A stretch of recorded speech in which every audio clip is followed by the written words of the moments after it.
ಅಂತೂ ಇಂತೂ ನೀಲಕಂಠನ ರಾಯನಗಡ್ಡಿಗಳಿಗೆ ಮುಕ್ತಾಗಿದೆ. ಹಲವು ಸಮಸ್ಯೆಗಳ ಆಗರವಾಗಿದ್ದ ಈ ಗ್ರಾಮದಲ್ಲಿ ಇದೀಗ ಸಂಭ್ರಮ ಮನೆ ಮಾಡಿದೆ. ಸುದ್ದಿ ಟಿವಿ ವರದಿಯಿಂದ ಎಚ್ಚೆತ್ತ ಅಧಿಕಾರಿಗಳು ಕಾಯಕಲ್ಪ ನೀಡೋಕೆ ಮುಂದಾಕಿದ್ದಾರೆ. ಈ ಕುರಿತ ವಿಶೇಷ ವರದಿ ಇಲ್ಲಿದೆ. ಸುದ್ದಿ ಟಿವಿ ವರದಿಯಿಂದ ಎಚ್ಚೆತ್ತ ಯಾದಗಿರಿ ಅಧಿಕಾರಿಗಳು. ನೀಲಕಂಠರಾಯನಗಡ್ಡಿಯ ಸಮಸ್ಯೆಗಳು ಸದ್ಯದಲ್ಲೇ ಅಂತ್ಯ. ಕಳೆದ ತಿಂಗಳ 24 ದಿನಾಂಕದಂದು ಯಾದಗಿರಿ ಜಿಲ್ಲೆಯ ಸುರಪುರ ತಾಲೂಕಿನ ನಡುಗಡ್ಡೆ ನೀಲಕಂಠರಾಯನಗಡ್ಡಿಯ ಸಮಸ್ಯೆಗಳ ಬಗ್ಗೆ ಸುದ್ದಿ ಟಿವಿ ವರದಿ ಪ್ರಸಾರ ಮಾಡಿತ್ತು. ಇದರಿಂದ ಎಚ್ಚೆತ್ತುಕೊಂಡ ತಹಶೀಲ್ದಾರ್ ಹಾಗೂ ಹಲವು ಅಧಿಕಾರಿಗಳು ನೀಲಕಂಠರಾಯನಗಡ್ಡಿಗೆ ಭೇಟಿ ನೀಡಿದ್ರು. ಅಲ್ಲಿಯ ನಿವಾಸಿಗಳ ಜೊತೆ ಸಮಸ್ಯೆಗಳ ಕುರಿತು ಚರ್ಚಿಸಿದ್ರು. ಸಮಸ್ಯೆಗಳನ್ನು ಬಗೆಹರಿಸುವಂತೆ ಸ್ಥಳದಲ್ಲಿದ್ದ ಅಧಿಕಾರಿಗಳಿಗೆ ತಹಶೀಲ್ದಾರ್ ಸೂಚನೆಯನ್ನ ನೀಡಿದ್ರು. ಇನ್ನು 15 ದಿನಗಳ ಒಳಗಾಗಿ ನೀಲಕಂಠರಾಯನಗಡ್ಡಿಯ ವಿದ್ಯುತ್ ಕೊರತೆ ನೀಗಿಸೋದಾಗಿ ಭರವಸೆ ನೀಡಿದ್ರು. ಈ ಸಮಸ್ಯೆ ಇರೋದು ಸದ್ಯ ಅಂತೂ ಓನ್ಲಿ ಕರೆಂಟ್ ಅಷ್ಟೇ ಇದೆ. ಊರಿನ ಜನರ ಜೊತೆಗೆಲ್ಲ ಮಾತಾಡಿದ್ರೆ ನೋಡಿದ್ರೆ ಕರೆಂಟ್ ಇದೆ. ಮತ್ತು ಇಲ್ಲೆಲ್ಲ ಇದ್ದ ಲ್ಯಾಂಡ್ಗಳೆಲ್ಲ ಅವ್ರವ್ರ ಪೂರ್ವಜರ ಹೆಸರಲ್ಲೇ ಇದ್ದಾವೆ.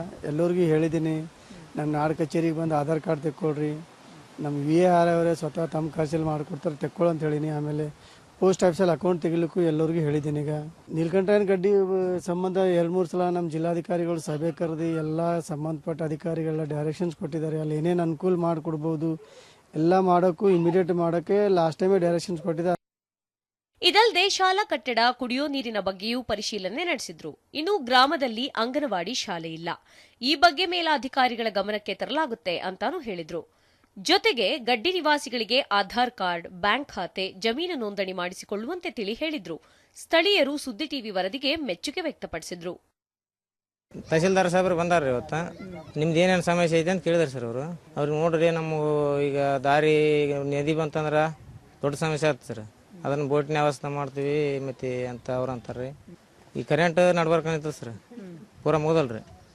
ಅದಕ್ಕೆ ಮತ್ತೆ ಅದು 15 ದಿನದಾಗ ಅದನ್ನ ವ್ಯವಸ್ಥೆ ಮಾಡಿಕೊಡ್ತೀವಿ ಅಂತ ಹೇಳ್ಯಾರ ಅವರು. ಅರ್ಧಕ್ಕೆ ಹೆಂಗೆ ನಿಂತದ ಸರ್. ಈಗ ಅದು ಅಲ್ಲಿಗಿಂದ ಊರ್ ತಂದು ಊರಾಗ ಅಷ್ಟೇ ನಿಂದಿಸ್ಬಿಟ್ರೆ ಸರ್ ಅವರು. ಕಳೆದ ವಾರ ಸುದ್ದಿ ಟಿವಿಯಲ್ಲಿ ಇದು ವರದಿ ಪ್ರಸಾರ ಆಗಿದ್ದು ಕರೆಂಟ್ ಸಮಸ್ಯೆದ ಬಗ್ಗೆ. ಇವತ್ತು ಮಾನ್ಯ ತಹಸೀಲ್ದಾರ್ ಅವ್ರು ಬಂದಾರ, ವಿಸಿಟ್ ಮಾಡ್ಯಾರ. ಇನ್ನೂ ಒಂದು 10 ಕಂಬಗಳು ಹಾಕಾವ JS ಕಂಬದಿಂದ ಹಾಕ್ಸ್ಕೊಡ್ತೀವಿ ಅಂತ ಹೇಳ್ಯಾರ. ಇಲ್ಲಿ ಒಂದು ಅಂಗನವಾಡಿ ಸ್ಕೂಲ್ ಬೇಕಾಗ್ಯದ. ಯಾಕಂದ್ರೆ ಅಲ್ಲಿ ಮಕ್ಕಳು ಸಣ್ಣ ಮಕ್ಕಳು ಇದಾವೆ, ಅವ್ರು ಕಲಿಯೋಕ್ಕೆ ಮತ್ತು ಅವ್ರದ್ದೆಲ್ಲ ತೊಂದರೆ ಆಗ್ತದೆ. ಅದೊಂದು ಮಾಡಿಸ್ಕೊಡೋ ವ್ಯವಸ್ಥೆ ತಹಸೀಲ್ದಾರ್ ಅವರು ಸಾಹೇಬರು ಹೇಳಿದ್ದಾರೆ, ಮಾಡಿಸ್ಕೊಡ್ತೀವಿ ಅಂತ ಹೇಳಿದ್ದಾರೆ. ಇವಾಗ ಸಮಸ್ಯೆ ಮೇನ್ ಬೇಕಿರೋದೇನಂದ್ರೆ ಇವಾಗ ಮಳೆಗಾಲ ಶುರುವಾಗ್ತದೆ. ನದಿ ಕೃಷ್ಣ ನದಿ ನೀರು ಬಂತಂದ್ರೆ ಸಂಪರ್ಕ ಕಳ್ಕೊಂತದ, ನೀಲಕಂಠನಗಡ್ಡಿ ಹೊರ ಜಗತ್ತಿನ ಸಂಪರ್ಕ ಕಳ್ಕೊಂತದ. ಆ ಟೈಮ್ನಾಗ ಇಲ್ಲಿ ಕರೆಂಟ್ ಬೇಕಾಗ್ತದೆ ಮೇನ್. ಒಟ್ಟಾರೆ ಕತ್ತಲೆ ಪ್ರಪಂಚದಲ್ಲಿದ್ದ ನೀಲಕಂಠರಾಯನಗಡ್ಡಿಗೆ ಬೆಳಕು ಹರಿಸಲು ಸುದ್ದಿ ಟಿವಿ ಸತತ ಪ್ರಯತ್ನ ನಡೆಸಿ ಯಶಸ್ವಿಯಾಗಿದೆ. ಮುಂದೆ ಕೂಡ ಇಂತಹ ಸಮಸ್ಯೆಗಳ ಕುರಿತು ಸಂಬಂಧಪಟ್ಟವರ ಕಣ್ತೆರೆಸುವ ಪ್ರಯತ್ನ ಮಾಡ್ತಲೇ ಇರುತ್ತೆ. ವಿಡಿಯೋ ಜರ್ನಲಿಸ್ಟ್ ಲಕ್ಷ್ಮೀಕಾಂತ್ ಲಿಂಗೇರಿ ಜೊತೆ ಯಮನೂರಪ್ಪ ನಗನೂರು, ಸುದ್ದಿ ಟಿವಿ, ಯಾದಗಿರಿ.